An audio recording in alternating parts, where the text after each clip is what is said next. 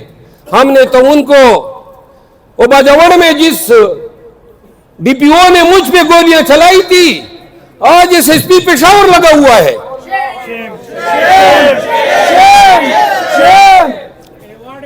سنیں ان کو ایوارڈ مل رہے ہیں. اگر یہی ہماری اہمیت ہے, یہ ہماری غیرت ہے, جن لوگوں کو ہم نے جیلوں میں ٹھونسنا تھا اور پھینکنا تھا ہم ان کو پوسٹنگیں دے رہے ہیں. ادھر ایک ایڈیشنل چیف سیکرٹری تھا اربوں کی کرپشن کر کے چلا گیا. ہم خاموش نہیں رہ سکتے ہیں. جو اس نظام میں کے پی میں ظلم کرے گا چاہے حکومت رہتی ہے یا نہ رہے, لیکن اگر ظلم کے خلاف ہم نواز شریف اینڈ پارٹی کے خلاف آواز اٹھا سکتے ہیں تو یہاں پر کسی بیوروکریٹ, کسی پولیس والے یا کسی وزیر کو یہ حق نہیں دے سکتے کہ خیبر پختونخوا اور بالخصوص پی ٹی آئی کے حق لوگوں کے حق کے ساتھ کھلواڑ کریں. شرف سے سب قدم بڑھو, ہم تمہارے ساتھ ہیں. قدم بڑھو, ہم تمہارے ساتھ ہیں. آخری پیغام ہے, میں احتجاج کی قیادت کے بارے میں خان کو کہہ چکا ہوں. یہ جو احتجاج یہ لولے لنگڑے ہو رہے ہیں, ایسے کسی احتجاج کا حصہ میں نہیں بنوں گا. اور اگر احتجاج چاہتے ہو, پاکستان کو اٹھا کے دیکھنا چاہتے ہو, پاکستانیوں کو اپنے حقوق کے لیے یلغار کرنا دیکھنا چاہتے ہو, جرت, بہادری اور ہمت کے ساتھ آنکھوں میں آنکھیں ڈال کے ان ظالموں کو چیلنج کرنا چاہتے ہو, تو یاد رکھو پاکستانیوں, جس دن احتجاج کی ذمہ داری سونپی جائے گی پورے پاکستان کو نکالیں گے اور ایک ایجنڈا, صرف ایک بات, قانون کی حکمرانی, حقوق کی بالادستی, ریاست و جمہور کی بالادستی کی باتیں بعد میں ہوگی. اب ہوگی صرف ایک بات, وہ ہوگی فری خان نو, فری خان نو, فری خان نو, فری خان نو, فری خان نو, فری خان نو, فری خان نو, فری خان نو, فری خان نو. جس دن آپ لوگ میرے ساتھ لاکھوں کی تعداد میں نکلے تو یاد رکھو آپ کا خان ہوگا, آپ کے بیچ ہوگا. یہ عدالت ہے, یہ انتظامیہ, یہ ادارے, ان سے کوئی توقع نہیں رہی. صرف پاکستانی عوام آپ سے توقع ہے. 25 کروڑ ہو, صرف 25 لاکھ میرے ساتھ نکلو. 25 لاکھ نہیں نکل سکتے ہو, 5 لاکھ نکلو. 5 لاکھ نہیں نکل سکتے ہو, 2 لاکھ نکلو. اگر 25 کروڑ میں 2 لاکھ ایسے بیٹے جنے ہیں ماؤں نے جو کہتے ہیں کہ ہم نے ماؤں کا دودھ پیا ہے اور ہم ہر ظالم کے گریبان میں ہاتھ ڈال سکتے ہیں, جس دن یہ 2 لاکھ یہ جری میرے ساتھ نکلیں گے, وعدہ ہے نہ عدالتوں کی ضرورت ہوگی, نہ کسی آگے سر جھکانے کی ضرورت ہوگی. ہم ہوں گے, آپ ہوگا, پاکستان ہوگا اور خان ہوگا. پاکستان زندہ باد, عمران خان زندہ باد.